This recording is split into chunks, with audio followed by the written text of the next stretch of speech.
A werewolf shifter romance, specially written for you. Prologue. The air in the Blood-Crest Pack house didn't smell like home anymore. It smelled like wet iron and cold, hard greed. 5-year-old Elara clutched her threadbare rabbit doll, her silver eyes wide as she watched her father, Alpha Silas, standing by the iron gates. He wasn't looking at her. He was looking at a heavy wooden chest held by 3 men draped in shadows, the shadow merchants. "She's small," one of the merchants rasped, his voice like grinding stones. "Hardly worth the price of the gold we're giving you, Silas." "She carries the dormant Lunar gene," Silas snapped, his voice devoid of a father's warmth. "My seers confirmed it. She's a risk to my authority. If she ever shifts, the pack will look to her, not me. Take her. Ensure she is never seen in these woods again." Elara's mother, Mara, lunged forward, her face streaked with tears, but 2 guards held her back. "Silas, please! She's your daughter! You're selling your own flesh and blood to traitors!" "I am securing the future of this pack," Silas growled, his eyes flashing a dominant red. The merchant stepped forward. A cold iron collar was snapped around Elara's small neck. It burned. It was dampening stone, meant to suppress the very soul of the wolf within her. Elara didn't cry. She didn't scream. She looked at her father's face, memorizing the way his eyes avoided hers, and the way his fingers greedily stroked the lid of the gold chest. "I will remember," she whispered. The sound was so soft the merchants missed it, but the air around her suddenly dropped 10 degrees. As the iron carriage doors slammed shut, plunging her into darkness, the moon above the Blood-Crest territory turned a sickly, bruised purple. The pack thought they were selling a problem. They didn't realize they were selling their only salvation. Welcome back to Lily's Heart Tales, where the legends of the night come to life. Today, we are starting a journey that many of you have asked for, a story of a girl betrayed by her own blood, who rose from the ashes of exile to claim a throne that transcends any Alpha's reach. Before we dive into the chilling night Elara was sold, take a moment to subscribe and join our pack. We're growing every day, and your support helps me bring these epic stories to life. I want to start today with a question for the heart. If those who were supposed to protect you sold you for gold, would you ever be able to forgive them? Or would you return for justice? Tell me your thoughts and let me know where in the world you are watching from today. I love reading your locations in the comments. Now settle in, dim the lights, and let's begin the legend of the Moon Queen. Chapter 1. The Dead Wastes were not just a place. They were a death sentence. Stretching for hundreds of miles between the civilized packlands and the Great Sea, the terrain was a jagged graveyard of salt-crusted earth and obsidian spires. Here, the sun didn't warm. It bleached. High atop a ridge known as the Devil's Rib, a figure stood as motionless as the stone beneath her boots. Elara, known to the desert scavengers only as Ghost, tightened the straps of her tactical bracers. She wore a suit of matte black reinforced leather, scavenged from fallen hunters and stitched together with wire. A tattered, sand-colored cloak whipped violently in the dry wind, but she didn't flinch. Her lower face was hidden behind a carbon filter mask, leaving only her eyes visible. Those eyes were her greatest secret. They weren't the amber or brown of common wolves, nor the crimson of alphas. They were a piercing, luminous silver, like moonlight trapped in ice. Below her, in the basin of the canyon, a caravan of heavy iron-bound wagons groaned through the sand. These were the shadow merchants, the same lineage of traders her father had handed her to 15 years ago. "Movement on the north flank," a voice crackled in her earpiece. It was Jax, a one-eared rogue she'd pulled from a pit fight 3 years back. "Ghost, they've got heavy hitters today. I see silver-tipped bolts and at least 3 enforcers." Elara adjusted the settings on her long-range crossbow, her fingers moving with mechanical precision. "They're nervous, Jax. They only bring enforcers when the cargo is worth more than their lives." As the caravan drew closer, Elara's breath hitched. Among the black flags of the merchants, a new banner appeared, a deep crimson standard featuring a golden wolf's skull. The sight of it sent a cold shiver down her spine, followed by a heat that made the salt on her skin itch. Her old pack. The people who had watched her, a 5-year-old child, be collared and dragged away while they cheered for the gold it brought them. She looked through her pressurized scope, zooming in on the lead rider. He was young, perhaps only a few years older than her, wearing the polished bronze armor of a Blood-Crest scout.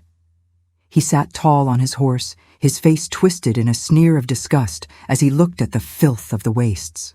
"They aren't here for a routine trade," Elara whispered into her comms. "Look at the scouts' saddlebags. They're empty. They're here to buy, not sell." She felt a phantom weight around her neck, the memory of the iron collar. For 15 years, she had lived as a Null. While other teenagers were celebrating their first shifts, Elara was learning how to kill with a knife because her wolf refused to emerge. The traders had told her she was broken goods, a wolf without a soul. But as she watched the Blood-Crest scout, something inside her, something deep and ancient, stirred. It wasn't a wolf's growl. It felt like the pull of the tides, a heavy, rhythmic thrumming in her marrow that made the air around her vibrate. "Ghost? Orders?" Jax's voice was urgent. "They're entering the kill zone." Elara's finger hovered over the trigger. She could end that scout's life in a heartbeat. She could send a bolt through his throat and watch the bronze armor turn red. "Wait," she commanded, her voice sounding like grinding silk. "They're heading for the Black Market outpost at Red Rock. If the Blood-Crest is this deep in the wastes, they are desperate. I want to know why the Alpha who sold his daughter is now scouring the desert for new meat." She stood up, her silhouette cutting a sharp, lethal line against the rising moon. "We don't raid them yet," she said, her silver eyes glowing with a faint, predatory light behind her lenses. "We're going to follow them. I want to see the moment they realize the ghost of the wastes is the ghost of their own past." Elara moved through the crowded market of the outpost like a flicker of shadow. She had shed her cloak and tactical gear, now wearing a hooded tunic of drab linen that blended perfectly with the desperate masses. Her silver eyes were hidden behind the shadow of her hood, her head tilted down as she navigated the stalls of rusted scrap and stolen spices. She found them at the Pit Stop, a tavern built into a natural cave at the edge of the settlement. The Blood-Crest scout, whose name she overheard was Kalen, sat at a corner table, his polished bronze armor a glaring insult to the grime around him. He was flanked by 2 shadow merchants, their faces obscured by deep veils. Elara sat at the bar, her back to them, sipping a glass of bitter cactus water.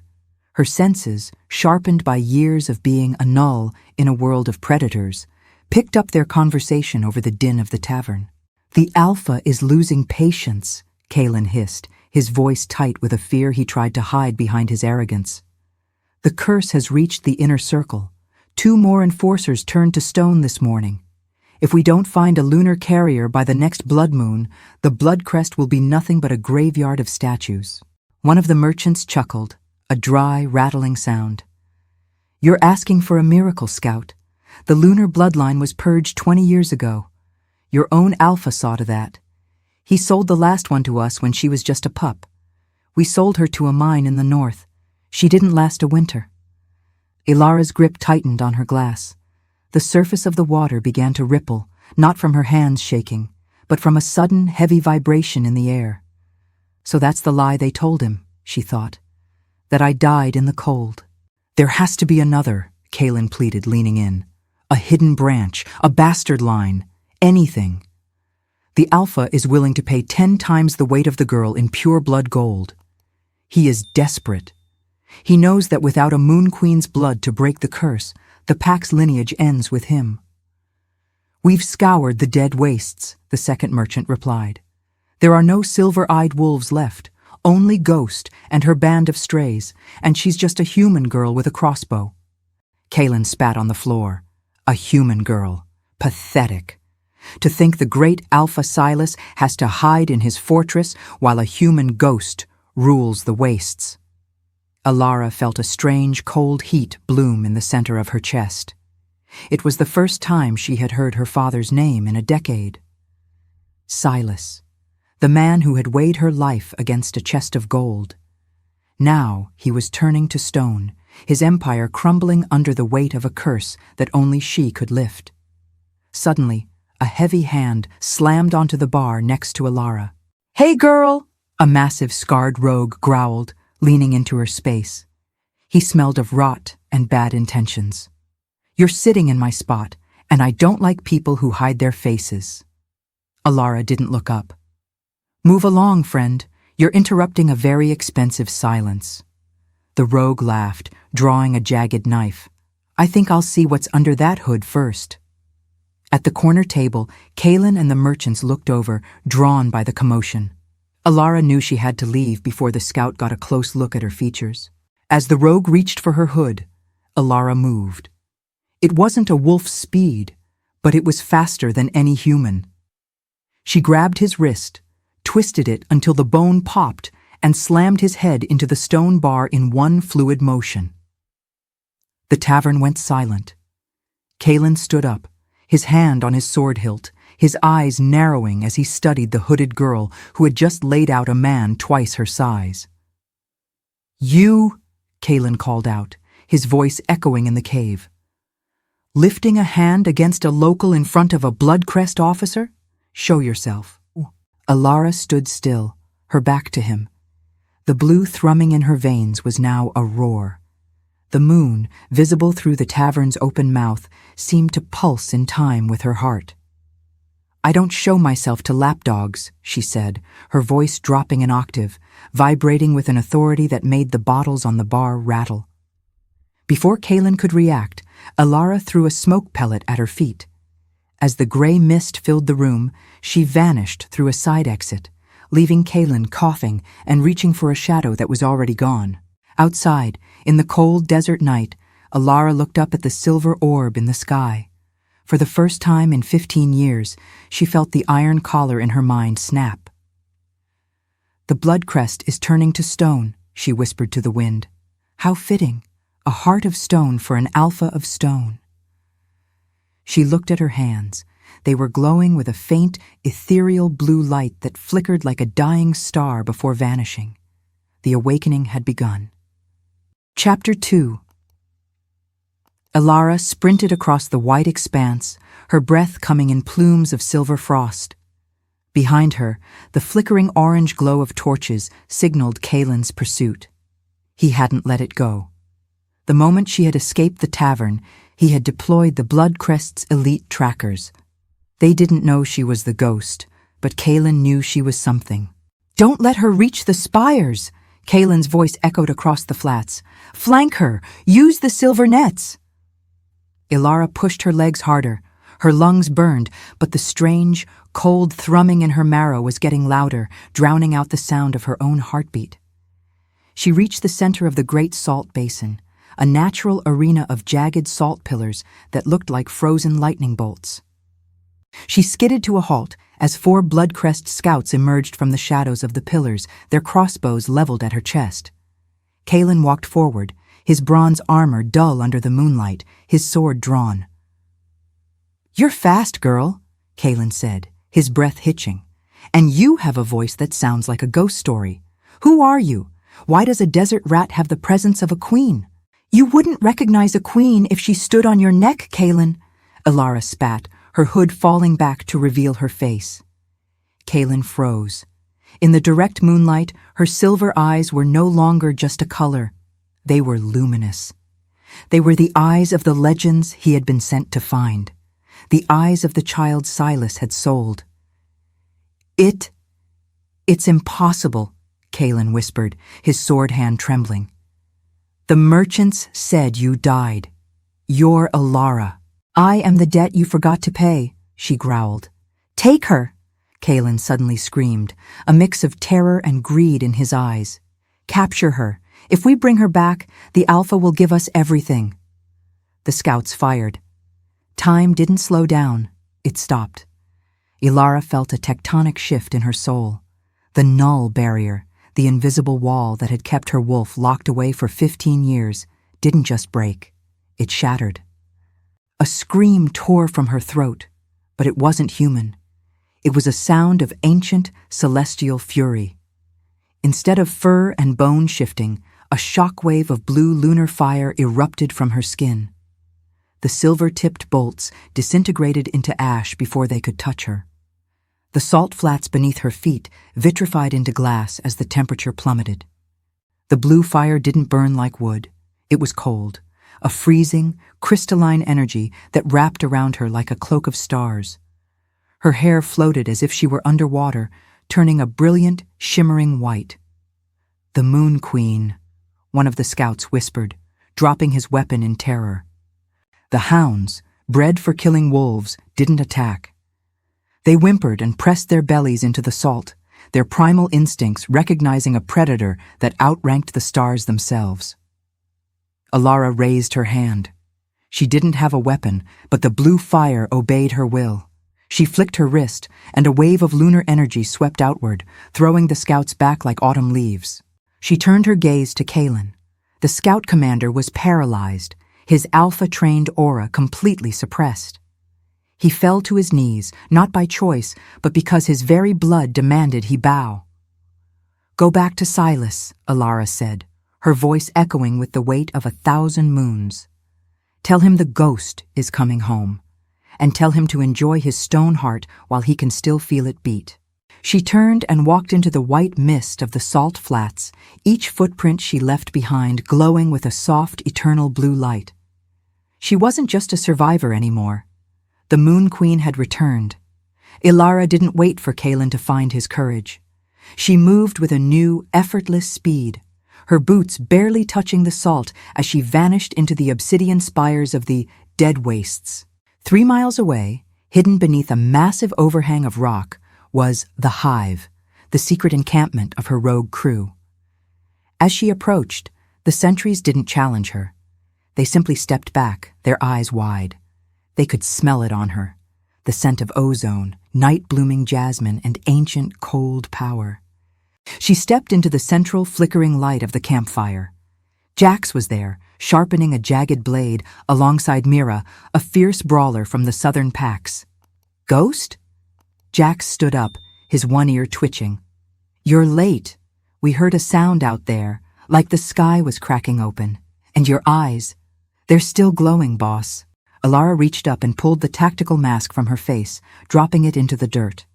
She looked at her hands. Her skin was pale, nearly translucent, with faint blue veins that pulsed like starlight. "The mask is done, Jax," she said, her voice resonant and clear. "The ghost is dead. My name is Elara of the Blood-Crest." Mira dropped her whetstone. "Blood-Crest? The pack that's been hunting us for sport? You're one of them?" "No," Elara said, stepping into the center of the circle. "I am the daughter they sold. I am the lunar carrier they tried to erase.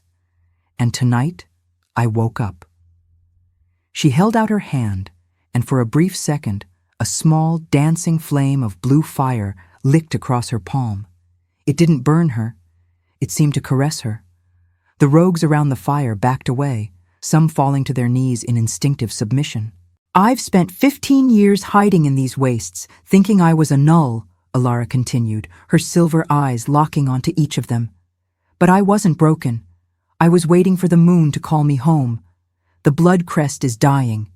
A curse is turning their alphas to stone, and they think I am the cure." "Are you?" Jax asked, his voice hushed. "I am their end," Elara replied. "They don't want a cure. They want a battery. They want to cage me again and drain my blood to save their pathetic hides. But the moon doesn't belong in a cage." She walked to a crude map of the territories pinned to a wooden crate. She slammed a dagger into the heart of the Blood-Crest sigil. "We aren't scavengers anymore," she declared. "We are an army. I am going back to claim the throne that was stolen from me. I'm going to break every collar, free every slave, and show Silas what happens when you sell the moon for a handful of gold." Jax looked at the blue fire, then back at the woman he had followed through the harshest deserts for years. He slowly knelt, pressing his forehead to the hilt of his sword. "The wastes follow the ghost," he said firmly, "but the world will follow the queen. One by one, the rogues, the outcasts, the broken, and the betrayed bowed. The pack of the forgotten had finally found its leader. Chapter 3. The border of Elara's former home was guarded not by living wolves, but by the stone sentinels. These were the casualties of the curse, warriors who had been caught in the early stages of the petrification, frozen mid-snarl or mid-stride, their gray skin now cold granite. Elara stood at the edge of the tree line, her white hair braided back, her silver eyes scanning the perimeter. Behind her, Jax and 30 of her best rogue scouts waited in the shadows. They were silent, their usual desert bravado dampened by the eerie sight of the statue army. "They look like they could wake up at any second," Jax whispered, his hand white-knuckled on the hilt of his sword. "They won't," Elara replied, her voice as cool as the night air. "The life is gone. Silas let them harden into stone rather than admit he'd lost the lunar spark." As they moved toward the main gate, a massive iron structure built into the side of a mountain, a low, vibrating hum began to emanate from the ground. Suddenly, the eyes of the stone statues began to glow with a faint, sickly orange light. "It's a perimeter ward," Mira hissed, drawing her daggers. "The Alpha's blood is keyed to the stone. He knows we're here." From the battlements above the gate, a horn blasted, a discordant, jarring sound. A dozen Blood-Crest archers appeared, their arrows notched. But they weren't aiming at the rogues. They were aiming at the statues in front of the gate. "They're using them as bombs," Elara realized. The orange glow in the statues intensified. The stone began to crack, orange light leaking through the fissures like molten lava. Silas had rigged his fallen soldiers to explode with volatile solar energy if any unauthorized presence approached. "Fall back!" Jax yelled, but it was too late. The nearest sentinel, a massive warrior frozen in a lunging position, began to shatter outward. Elara didn't run. She stepped forward, her boots crunching on the dead leaves. She closed her eyes and reached deep into the core of her marrow, tapping into the cold tide of the moon. "I am the moon," she whispered, "and you are nothing but dust."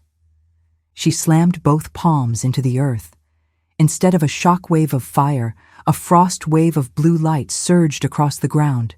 It moved like liquid silk, climbing up the legs of the exploding statues. The moment the blue lunar energy touched the orange heat, the chemical reaction was instantaneous. The orange light didn't explode, it was suffocated. The blue fire didn't just freeze the stone, it claimed it. The statues turned from gray granite to a brilliant, translucent sapphire glass. The unstable energy was trapped, neutralized by the sheer cold of the Lunar Queen's power. The archers on the wall froze in shock. They had been told the ghost was a scavenger. They were looking at a goddess who could turn stone to glass with a touch. Elara looked up at the battlements, her eyes glowing so brightly they left trails in the air. "Open the gate," she commanded. Her voice wasn't loud, but it carried the weight of an Alpha's command, amplified by 10. The archers' hands trembled. One by one, their bows lowered. Their wolves, sensing the Moon Queen's presence, began to whine and tuck their tails. "Open it," Elara repeated, her blue fire beginning to swirl around her like a protective shield. "Or I will turn your walls to glass and walk through the shards." With a groaning of rusted gears and heavy chains, the iron gate of the Blood-Crest began to rise. Elara walked through the threshold, her sapphire glass statues standing like frozen ghosts behind her. Her rogue crew followed, weapons drawn, their eyes darting to the windows where pale, terrified faces watched from the shadows. The inner courtyard was a hollow shell of its former glory. The once lush gardens were now gray ash. But in the center of the square sat something that made Elara's blue fire flare with a sudden, violent heat. A large iron cage suspended 3 feet off the ground by heavy chains. Inside, sitting on a bed of filthy straw, was a woman. Her hair, once the color of rich mahogany, was now a shock of brittle white. Her skin was waxy, and her hands were partially gray. The stone curse was claiming her, starting from the fingertips. Mother? Elara's voice cracked, the ghost mask slipping for the first time. The woman in the cage lifted her head. Her eyes were clouded, but as they landed on Elara, on the silver eyes and the shimmering white hair, they cleared for a heartbeat. Elara? No, my little star is gone. The traitors took her. I came back, Mother. Elara stepped toward the cage, but a wall of Blood-Crest spears blocked her path. Stay back, rogue. A voice boomed from the balcony above. There stood Alpha Silas. He looked like a nightmare. Half of his face was now solid gray stone, his left eye frozen open in a sightless granite stare. He leaned heavily on a cane made of bone, his breathing labored and metallic. So the rumors were true, Silas rasped, looking down at his daughter with no love, only a hungry, desperate greed. The Null didn't die. You've brought the lunar spark back to me. Just in time, too. Your mother's blood was almost spent. You used her? Elara's voice was a low, vibrating hum that made the iron cage rattle. You kept her in a cage to drain her life to slow your own rot? She was a failed carrier, Silas spat, coughing up gray dust. She could only slow the stone, not stop it. But you are the Moon Queen. One drop of your blood will turn me back into a god. He signaled to his guards. Bring me the girl. Kill the outcasts she brought with her. And if you have to break her legs to keep her still, do it. We only need her heart beating. Heart. Jax, Mira, stand down, Elara commanded, her voice echoing with a terrifying calm. But boss, Jax started. Stand down, she repeated. Elara looked up at Silas, her silver eyes pulsing in time with the moon above. You sold me because you feared my power. You thought an iron collar could break a queen. But all you did was give me 15 years to learn how to hate you. She reached out and grasped the bars of her mother's cage. The iron, cold and reinforced with dampening stone, should have drained her. Instead, the bars turned cherry red, then white-hot, then liquidated into molten slag under the intensity of her blue fire. She caught her mother as the woman collapsed forward, wrapping her in the cold, protective glow of the lunar energy. The stone curse on her mother's hands began to recede, the gray turning back to warm flesh as Elara's touch purified the blood. Mother, look at me, Elara whispered. The moon hasn't forgotten you. She stood up, her mother safe behind her, and faced the army of Blood-Crest wolves. The blue fire wasn't just a flame anymore. It was an aura that filled the entire courtyard, pressing the soldiers down with the weight of a collapsing star. Silas! Elara roared, her voice shattering the windows of the great hall. You wanted the Moon Queen? She is here! Come and take her! Chapter 4. You think a few melted bars make you a conqueror? Silas sneered, his one fleshy eye bulging with madness. I've spent 15 years preparing for the day the moon might try to reclaim what is mine.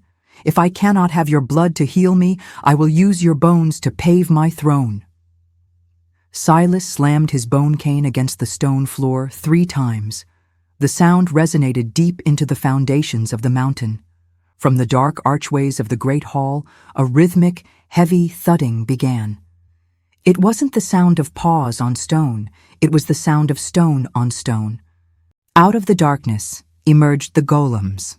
These were the full-stone wolves, once elite warriors who had completely succumbed to the curse. Their eyes were vacant pits of orange fire, and their skin was jagged, unyielding granite. They were twice the size of a normal wolf, their claws replaced by shards of sharpened obsidian.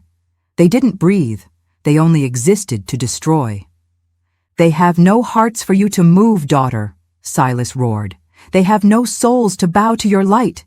Kill them all. The lead golem, a massive beast with a cracked skull, lunged. It didn't move with the grace of a wolf. It moved with the momentum of an avalanche. Jax and the rogues raised their crossbows, firing silver bolts that shattered harmlessly against the golem's rocky hides. Boss! Our weapons aren't even scratching them! Jax yelled, narrowly dodging a strike that pulverized the stone floor where he had stood a second before. Elara stepped in front of her mother, her white hair whipping in the wind of the golem's charge. She felt the raw, hollow cold of the stone monsters. Silas was right. There was no life left in them to command. They were puppets of his dying will. "They are frozen in time," Elara whispered, her silver eyes narrowing. "But time is just a circle." As the lead golem closed the distance, Elara didn't dodge. She reached out, her hands glowing with a blue light so intense it turned the courtyard into a midday sky. She caught the golem by its stone throat. The blue fire didn't try to melt the stone. Instead, it began to revert it. The sapphire glass effect from the gate returned, but this time, Elara pushed deeper.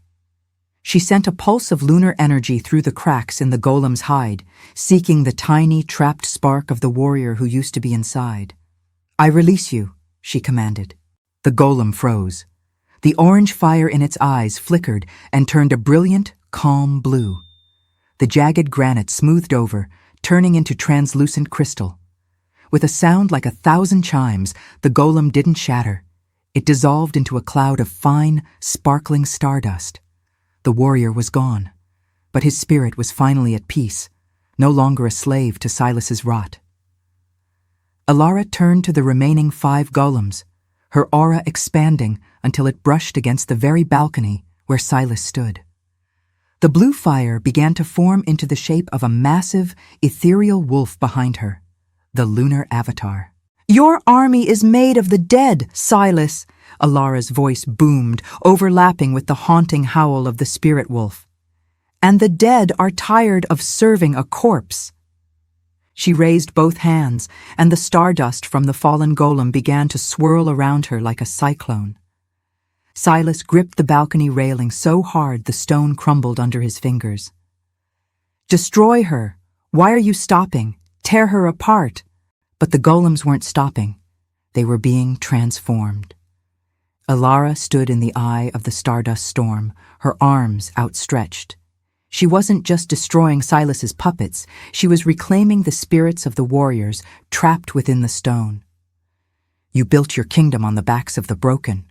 Elara's voice resonated through the valley, echoing off the mountain peaks. "Now, watch as the broken rise to tear it down." She clapped her hands together, and the swirling stardust exploded outward in a radial wave of blue light. As the dust touched the statues of the city, the stone sentinels at the gates, the frozen civilians in the streets, and the remaining golems, the reaction was instantaneous. The sapphire energy didn't just coat them, it soaked into the granite. The gray, lifeless stone began to crack and fall away, revealing forms of pure, translucent crystal. They weren't flesh and blood yet, but they were no longer slaves to Silas. They were the Lunar Legion. One by one, the crystal wolves turned their heads toward the balcony. Their eyes glowed with a steady, loyal blue. "The pack is no longer yours, Silas," Elara said, stepping forward. With every step, the ground beneath her turned to glass. "Your Blood-Crest is a relic of the past. Today, the Shadow Pack is born." Jax and the rogues cheered, their weapons glowing with reflected lunar light. The common members of the pack, those who had been hiding in cellars and hovels, began to emerge. Seeing their dead brothers and sisters standing as crystal guardians, they realized the tide had finally turned. From the balcony, Silas let out a desperate guttural scream. His skin was turning gray at an accelerated rate now. The curse was consuming him because he no longer had a pack's energy to feed on.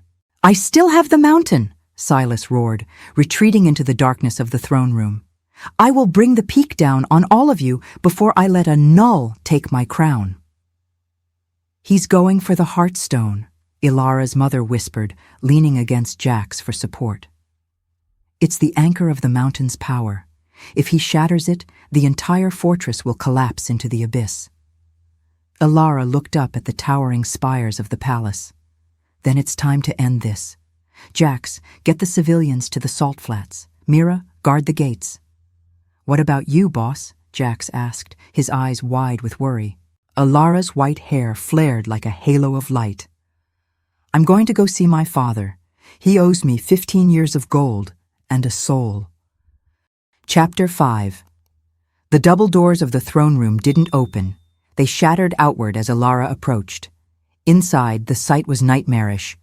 The Heartstone, a massive, raw emerald-colored geode that sat behind the throne, was no longer resting. It was pulsing like a diseased heart, and Silas was at the center of it. He had merged his body with the stone. His lower half was a jagged mass of emerald and granite, rooted deep into the mountain's bedrock.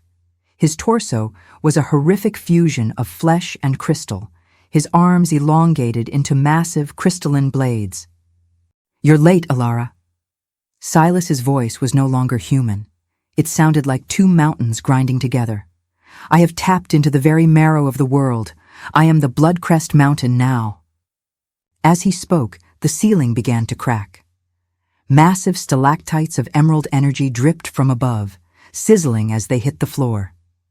Silas swung one of his crystal arms, a move so powerful it sent a shockwave that cracked the stone pillars like toothpicks. Elara dove to the side, her blue fire flaring to shield her from the debris. She realized that she couldn't just fight him with brute force. He was anchored to the mountain itself. Every wound she inflicted was being repaired by the Earth's own energy. "You are a parasite, Silas!" Elara shouted, her voice echoing over the roar of the crumbling hall. "You've turned the source of life into a weapon of rot." "It is my right!" Silas roared, lashing out with a web of crystal vines that shot from the ground. "I am the Alpha. I am the mountain." Elara leaped into the air, her lunar avatar manifesting fully behind her. The ethereal white wolf snapped its jaws at the emerald vines, shredding them into light. Elara landed on the back of the throne, her silver eyes locked onto the place where Silas's human chest met the Heartstone. She saw it then, a flickering dark spark at the center of the green light. It was his greed, the black gold he had taken for selling her, acting as a poison within the mountain's heart. "You think you're a god?" Elara's white hair began to glow with a blinding intensity. "You're just the infection, and I am the white blood cell." She didn't use her fire to attack. Instead, she began to sing. It was the ancient lunar melody her mother had hummed in the cage, a frequency that resonated with the moon's pull on the earth. The Heartstone began to vibrate, not with Silas's rage, but in response to Elara. The green emerald light began to fade, replaced by a cold, purifying blue. "Stop it!" Silas screamed, his stone face cracking. "You're breaking the bond! The mountain will fall!" "Let it fall," Elara whispered. "We will build something better in the valley." "The mountain is rejecting you, Silas." Elara's voice was a clarion call over the sound of shattering marble. Silas's crystalline form began to splinter. His connection to the Heartstone, once a source of invincibility, was now a conduit for Elara's purifying lunar energy. The green geode turned to white ash, and the ceiling of the throne room finally gave way. Massive blocks of granite plummeted.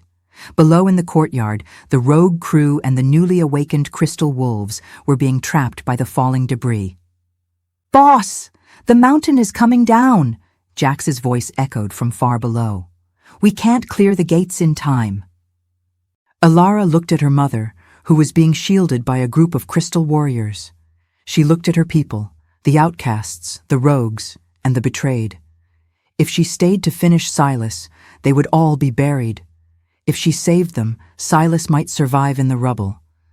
"I am the Moon Queen," she whispered, a tear of liquid silver rolling down her cheek, "and a queen protects her pack."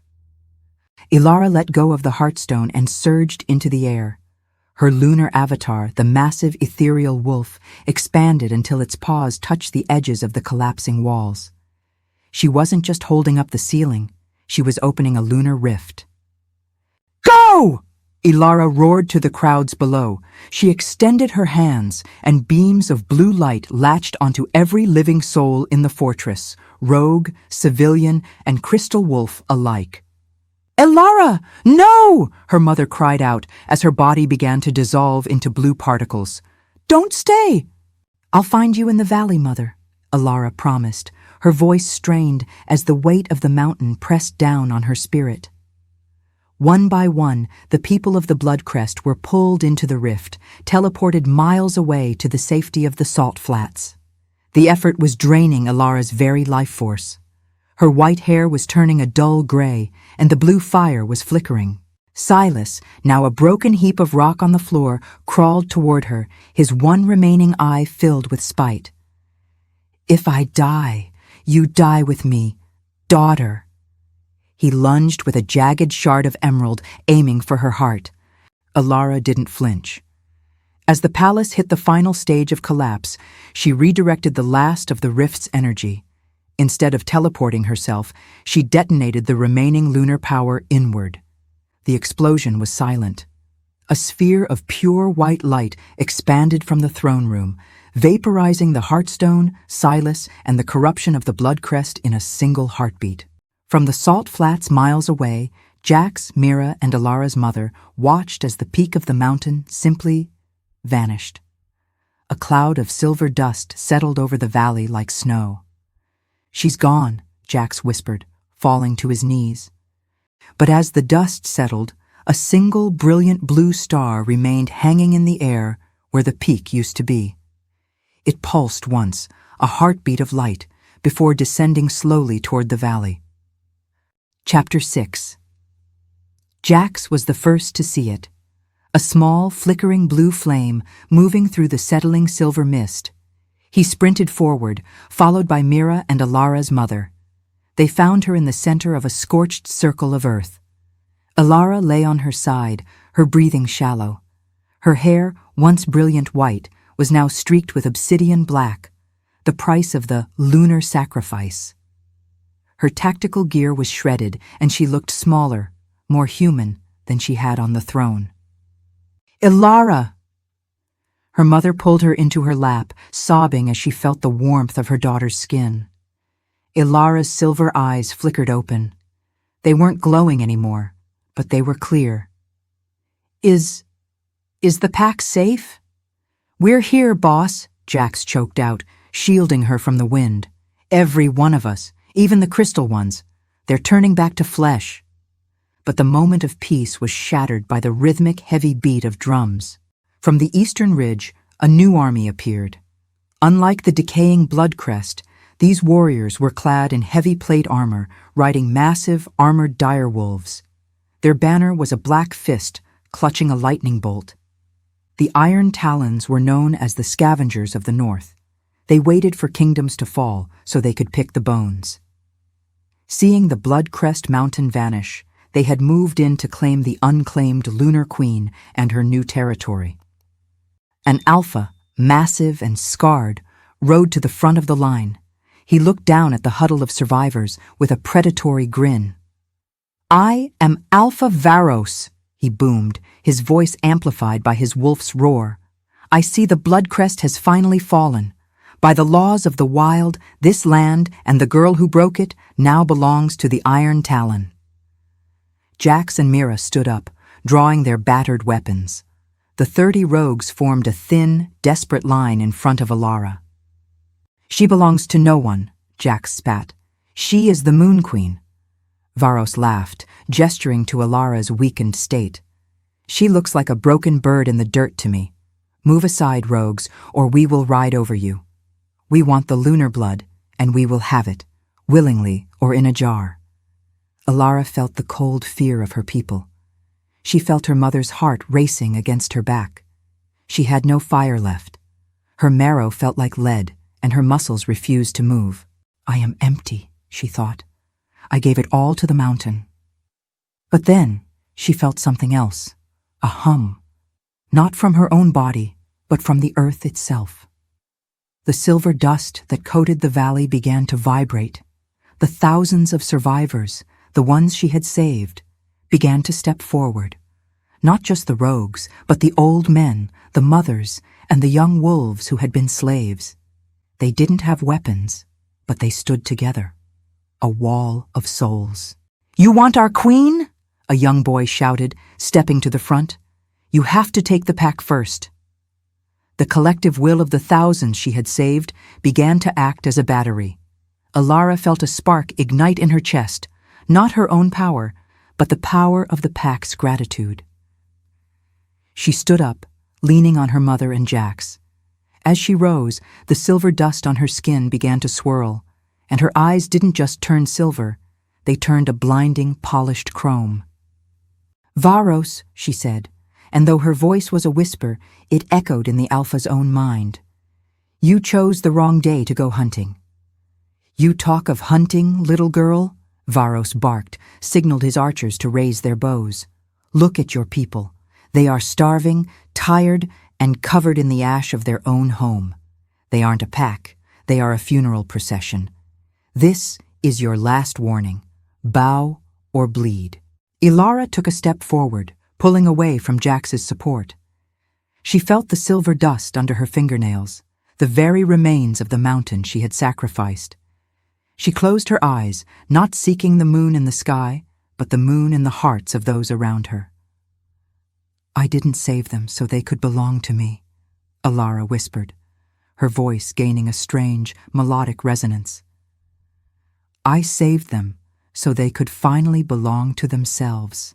As the Iron Talon archers released their first volley of arrows, Elara didn't raise a hand. She simply exhaled. The silver dust on the ground erupted upward, forming a shimmering, translucent dome of light that encompassed the entire survivor camp. When the black-shafted arrows hit the barrier, they didn't break. They dissolved into butterflies of blue light.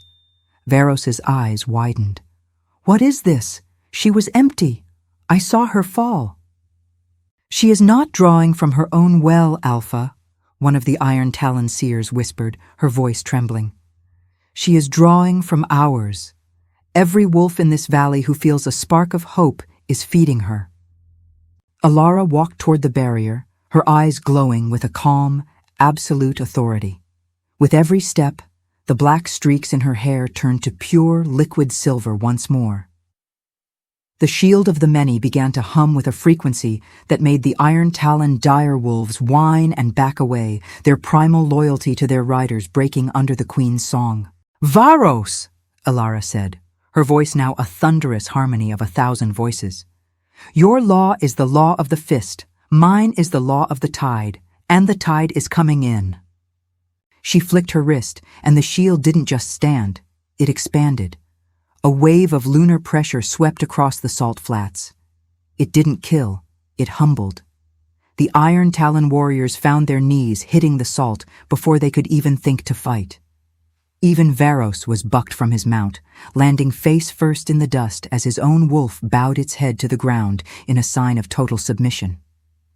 The Iron Talon army, the most feared force in the north, was neutralized without a single drop of blood being spilled. "Go back to your mountains," Elara commanded, the blue fire flickering in her palms.